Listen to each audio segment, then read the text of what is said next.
A honeymoon is supposed to be the beginning of forever. Two people, fresh from their vows, escaping to paradise to celebrate their new life together.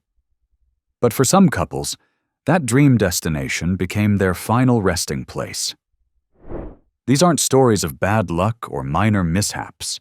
These are honeymoons that ended in death, where the person who promised to love and protect became a suspect, where paradise turned into a crime scene, and where the happiest moment of their lives became their last. What you're about to hear will make you question everything you thought you knew about trust, love, and the dangers that can hide behind a wedding ring. Case 1. The Last Day. June 16, 2011. Lucayan Beach, Freeport, Grand Bahama. Crystal Andrews Rodriguez was 22 years old and newly married to Victor Rodriguez, also 22. They were celebrating their honeymoon in the Bahamas, and June 16th was their last day. Both from Roseville, California, they decided to go parasailing at Lucayan Beach in Freeport. They strapped into their harnesses together, and the boat pulled them more than 200 feet into the air. They could see the entire coastline, the turquoise water, and the white sand beaches. Then the harness snapped. Witnesses on the beach heard screaming and looked up to see two people falling from the sky. Crystal and Victor plummeted into the water below. Crystal was pronounced dead at the scene. Victor survived with broken ribs, a chest tube, and multiple internal injuries. The investigation revealed that the safety straps had snapped at the highest point of the ride. The equipment failure was preventable. Proper maintenance could have saved Crystal's life. Victor was hospitalized for over a month, first in the Bahamas, then Orlando, before finally returning to California. His mother said he was suffering beyond imagination, not just physical injuries, but a broken heart. He'd lost his wife of just 12 days and watched her fall from the sky. Crystal's body was so badly damaged that it couldn't be embalmed. Her family was forced to cremate her remains in the Bahamas. Crystal Rodriguez's honeymoon lasted 12 days. The last day was supposed to be a celebration. Instead, it was the day her husband watched her fall from the sky. Case 2. The Honeymoon Killer. October 22, 2003. The Great Barrier Reef, Queensland, Australia. Tina Watson was living her dream. The 26-year-old from Helena, Alabama, had married her high school sweetheart, Gabe Watson, just 11 days earlier. Now they were diving one of the most beautiful underwater locations on Earth. Tina was an inexperienced diver, nervous about the deep water, but Gabe assured her he'd take care of her. He was her dive buddy, her husband, her protector. At 10:40 a.m., the couple descended to the wreck of the SS Yongala, a historic shipwreck sitting 90 feet below the surface. The dive site was challenging, with strong currents and limited visibility. Tina had expressed concerns about her equipment before the dive. Her buoyancy control device wasn't working properly, and she'd told other divers she was anxious. 15 minutes into the dive, something went wrong. Other divers in the group noticed Tina sinking towards the ocean floor. Her body was limp, her arms floating upward. One diver captured a photograph that would become the centerpiece of a murder investigation. The image shows Tina's lifeless body descending into the depths, while a figure, later identified as Gabe, hovers above her, ascending toward the surface. Gabe surfaced and told the dive master his wife was in trouble. By the time rescuers reached her, Tina had been underwater for 10 minutes. They brought her to the surface and attempted resuscitation for 41 minutes. At 11:21 a.m., she was pronounced dead. Gabe's story was simple. Tina panicked, knocked his mask off, and sank too quickly for him to help. He said he tried to grab her but couldn't reach her in time, but the evidence told a different story. Investigators discovered that Gabe had increased Tina's life insurance to $130,000 just weeks before the wedding. He'd also researched how to disable a dive regulator. Witnesses reported that Gabe seemed unusually calm after his wife's death, more concerned about his camera equipment than her body. The underwater photograph showed him in a vertical position, ascending, while Tina sank below him. Dive experts testified that an experienced diver like Gabe could have easily rescued her. The most damning detail? Gabe's dive computer showed he'd been at the surface for several minutes before alerting anyone that Tina was missing.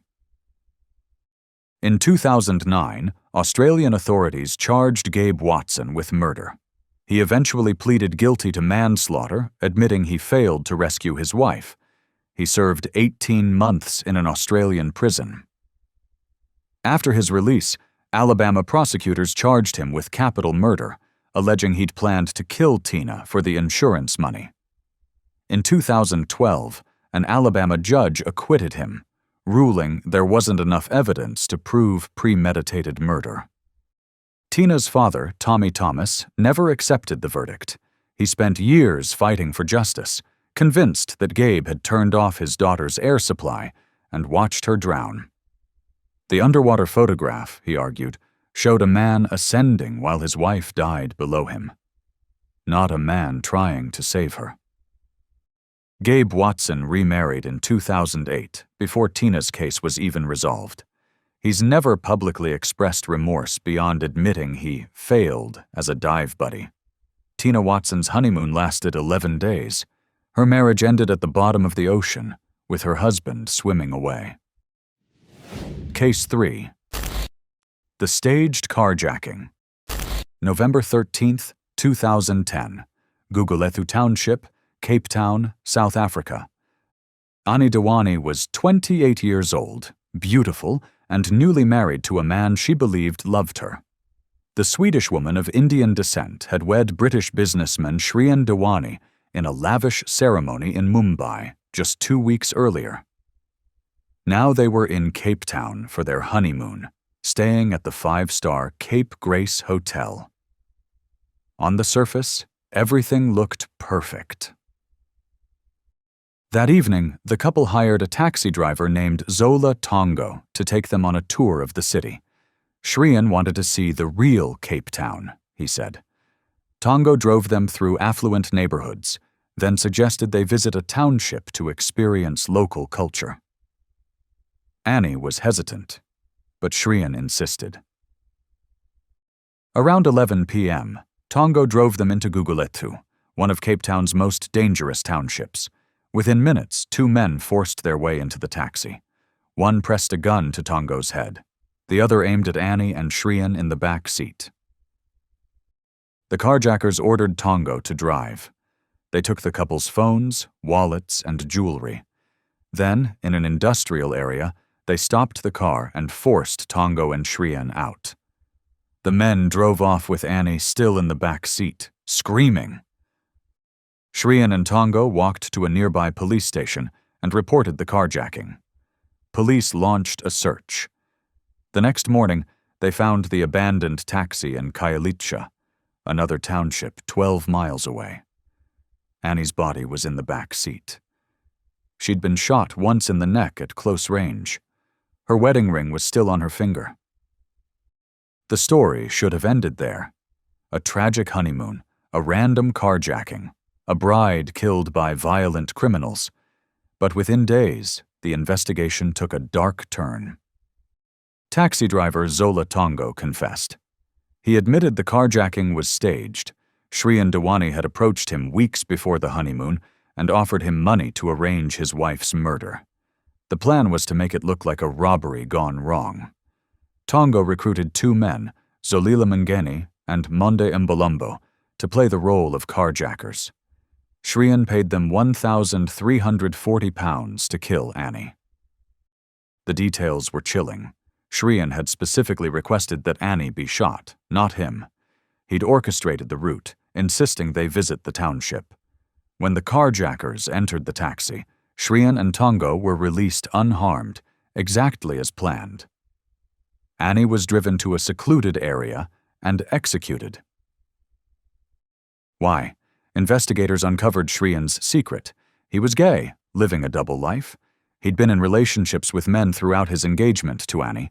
He'd hired male escorts, visited gay clubs, and exchanged explicit messages with men online. Annie, according to her family, had no idea. The marriage was a facade, and Shriyan wanted out. But divorce would have been expensive and embarrassing. Murder was cheaper. Shriyan fled to the UK and fought extradition for 3 years. In 2014, he was finally sent back to South Africa to stand trial. The prosecution presented testimony from Tongo, Mngeni, and Mbolombo, all of whom had been convicted and were serving prison sentences. They described in detail how Shriyan had planned the murder, paid them, and even rehearsed the carjacking route. But in December 2014, the judge dismissed the case. He ruled that the witnesses were unreliable criminals and that the prosecution hadn't proven Shriyan's guilt beyond reasonable doubt. Shriyan Dewani walked free. Annie's family was devastated. Her father, Vinod Hindocha, called the verdict a betrayal. He'd watched his daughter marry a man who, 2 weeks later, had her executed in the back of a taxi. Annie's sister, Ami, said the family would never have closure. Annie had trusted Shriyan with her life, and he'd traded it for £1,340. Shriyan Dewani returned to the UK and has lived in relative obscurity since. He's never publicly admitted guilt, never apologized to Annie's family. Solile Mngeni, the man who pulled the trigger, died in prison in 2014. Zola Tongo and Monde Mbolombo are still serving their sentences. Annie Dewani's honeymoon lasted 2 weeks. Her husband made sure it would be her last. Case 4. The Paradise Beating. July 9, 2022. Turtle Island Resort, Yasawa Islands, Fiji. Christe Chen was a 36-year-old pharmacist from Memphis, Tennessee. She'd worked hard to build her career, graduating from the University of Tennessee Health Science Center and working at a Kroger pharmacy. She was smart, kind, and deeply in love with her husband, Bradley Robert Dawson. The couple had married and were now celebrating their honeymoon at one of the most exclusive resorts in the world. Turtle Island Resort is a 500-acre private island in Fiji's Yasawa archipelago. It accommodates only 14 couples at a time, offering complete privacy and luxury. White sand beaches, crystal clear water, and 5-star service. It's the kind of place people save for years to visit. For Christ and Bradley, it was supposed to be the trip of a lifetime. On the evening of July 8th, resort staff heard the couple arguing over dinner. It wasn't unusual for honeymooners to have minor disagreements, so no one intervened. The next morning, Krista and Bradley didn't appear at breakfast. They didn't show up for lunch either. By mid-afternoon, staff became concerned and entered their room to check on them. Krista was dead. Her body lay on the floor, covered in blood. She had multiple blunt trauma wounds to her head. The injuries were so severe that her skull was fractured in several places. Blood spattered the walls and furniture. It was clear she'd been beaten to death. Bradley was gone. Resort staff immediately contacted Fiji police. A search began for Bradley Dawson. Investigators discovered he'd fled the resort by kayak, taking his passport and personal belongings with him. He'd paddled to a nearby island about 36 hours before Krista's body was found. When police located him, he was hiding in the bush, still carrying his passport. He'd planned to escape. The details of Krista's murder were horrific. The medical examiner determined she'd been struck repeatedly in the head with a blunt object, possibly fists or a heavy item from the room. The attack was prolonged and brutal. Her body was so badly damaged that it couldn't be embalmed for transport back to the United States. Her family was forced to cremate her remains in Fiji. Bradley Dawson was arrested and charged with murder. He claimed Krista's death was an accident, that they'd argued and she'd fallen. But the evidence contradicted him. The number and severity of her injuries indicated a sustained, violent assault.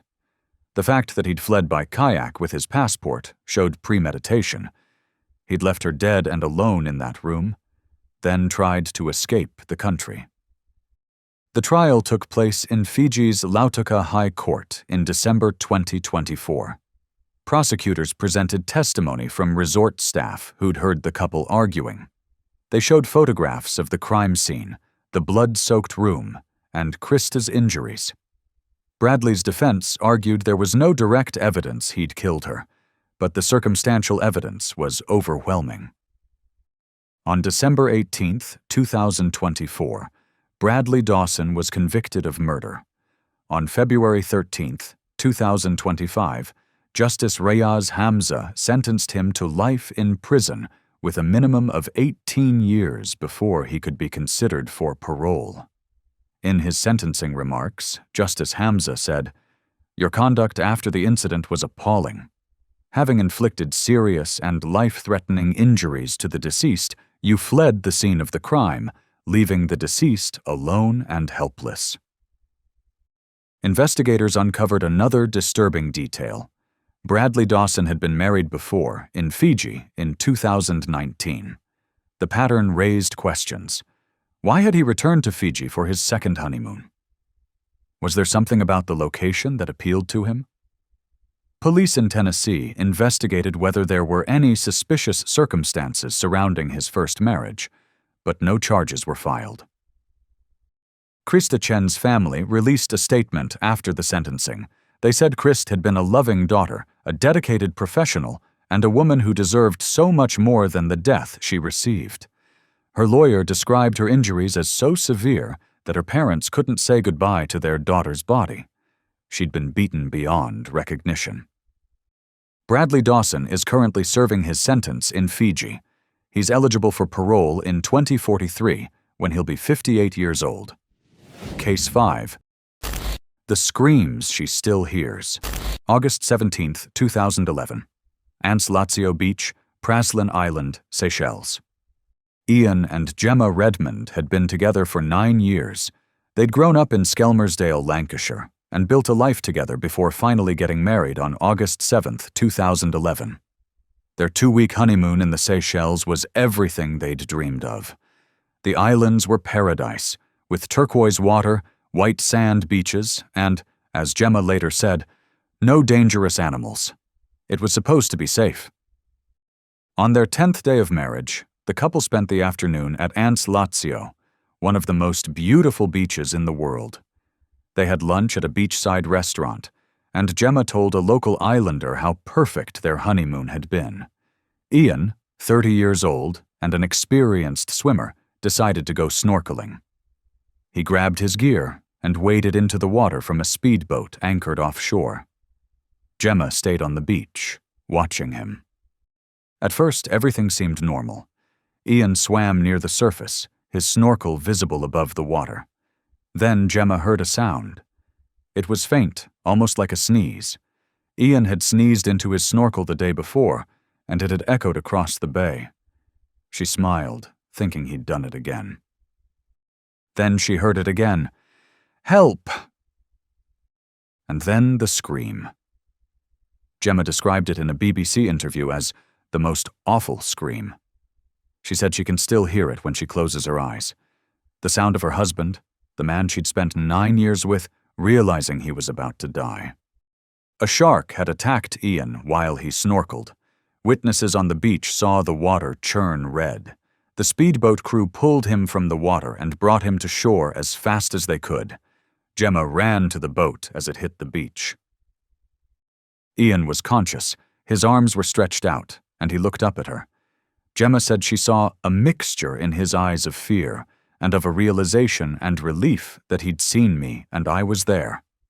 She reached down, held his face, and pressed his hand to her chest. She told him, "You're going to be all right. We're going to look after you. We're going to sort you out." She said she told him she loved him very much. She hopes she did. A man pulled her away. The crew carried Ian high up on the beach and began resuscitation. They worked on him for several minutes, but the shark had done too much damage. Ian Redmond died on the sand 10 days after marrying the love of his life. Gemma was inconsolable. Her parents flew from Lancashire to Praslin to bring her home. In interviews, she described Ian as calm, collected, strong, and brave. She said his death left a gap that would never be filled. But the worst part, she said, was the sound. Every time she closed her eyes, she heard his scream. The attack was the first shark-related death in the Seychelles that year. Local authorities speculated that charter ships avoiding Somali pirates had been fishing in the area and throwing fish overboard, attracting sharks closer to shore. But that explanation didn't help Gemma. She and Ian had chosen the Seychelles specifically because it was supposed to be safe. They'd researched the destination and been told there were no dangerous animals. Gemma urged other tourists not to abandon the islands because of the attack. She called it a one-off accident and said the local people were doing everything they could to ensure safety. But for her, the Seychelles would always be the place where her husband screamed for help, and she couldn't save him. A bride who still hears her husband's screams, a shark attack that turned paradise into a nightmare. But not all honeymoon deaths are caused by violence or animals. Sometimes it's just nature, random and merciless. The next case involves a groom who was struck by lightning in ankle-deep water on a beach in Florida. Stay with me. Case 6. The Lightning Strike. June 21st, 2025. New Smyrna Beach, Florida. Jake Rosenkrantz was 29 years old and living his best life. He'd grown up in Weston, Massachusetts, attended Holderness School in New Hampshire, and met the love of his life during his sophomore year. They'd married in June 2023 and moved to Denver, Colorado, where they built a life together in the Rocky Mountains. Jake loved skiing at Loon Mountain, playing sports, and spending time with friends. Frisco, Colorado, was their happy place. 2 years after their wedding, Jake and his wife finally took their delayed honeymoon. They chose Florida, a state known for its beaches, sunshine, and warm water. On June 21st, they spent the day at New Smyrna Beach, one of the most popular beaches on Florida's east coast. The weather was beautiful. The sky was mostly clear, with a storm visible in the distance, miles away. Jake waded into the water, standing in ankle-deep surf, enjoying the warmth. Then, without warning, a bolt of lightning struck him. Witnesses on the beach said the strike came out of nowhere. The storm was so far off that lifeguards hadn't even started clearing people from the water. Tammy Malfers, Volusia County's beach safety director, later said, "We see that a lot of times they move in really fast. A lot of times they're miles away, and you'll see a random bolt of lightning, which it happens. It's rare in this instance." Jake collapsed in the shallow water. Lifeguards and EMS rushed to him and began CPR. They worked on him for several minutes before transporting him to the hospital in critical condition. His wife, who'd been on the beach nearby, watched in horror as paramedics fought to save him. Jake died the next day, June 22nd, 2025. Volusia Sheriff Mike Chitwood released a statement expressing condolences to Jake's wife. He said, "So sorry for the tragic loss of a young man here on a delayed honeymoon with his wife. At 29 years old, he should have had many more anniversaries with her for years to come. Sending sincere condolences to this young woman on behalf of all of us in Volusia County, who were hoping against hope that the diligent efforts of our lifeguards, EMS team, and ER staff would bring him back to her." Florida is the #1 state in the U.S. for lightning strikes. The most dangerous months are June, July, and August, exactly when Jake and his wife had chosen to visit. Malfers said she'd seen about 6 or 7 people die on the beach from lightning strikes during her career. It's rare, but it happens. And when it does, there's no warning, no time to react, just a random bolt from a distant storm. Jake's obituary described him as someone who lived a life of adventure in the Rocky Mountains. He and his wife had been together since high school, married for 2 years, and were finally celebrating their honeymoon. They'd waited, saved, and planned for this trip. And in a single second, it was over. Jake Rosencrans is survived by his wife, his parents, 2 brothers, and his dog, Bonnie. His honeymoon lasted 1 day. A random bolt of lightning made sure he'd never see another anniversary. 6 honeymoons. 6 couples who thought they were starting forever. Some were murdered by the person who promised to love them. Others were killed by freak accidents, nature, or equipment failures. But all of them had one thing in common. They trusted that their honeymoon would be safe, that paradise would protect them, and that the person they married would keep them alive. They were wrong. If these stories disturb you, good, they should. Because the most terrifying part isn't the deaths themselves. It's the fact that some of these people were killed by the person standing next to them at the altar. The person who vowed to love and protect them. The person who planned their murder before the honeymoon even began. Drop a comment and tell me which case disturbed you the most. Was it the underwater photograph of Tina Watson sinking while her husband swam away? The staged carjacking that ended with Annie Dewani shot in the neck? Or the bride who fell 200 feet on the last day of her honeymoon? And if you want more stories like this, don't forget to like and subscribe. Thank you for watching.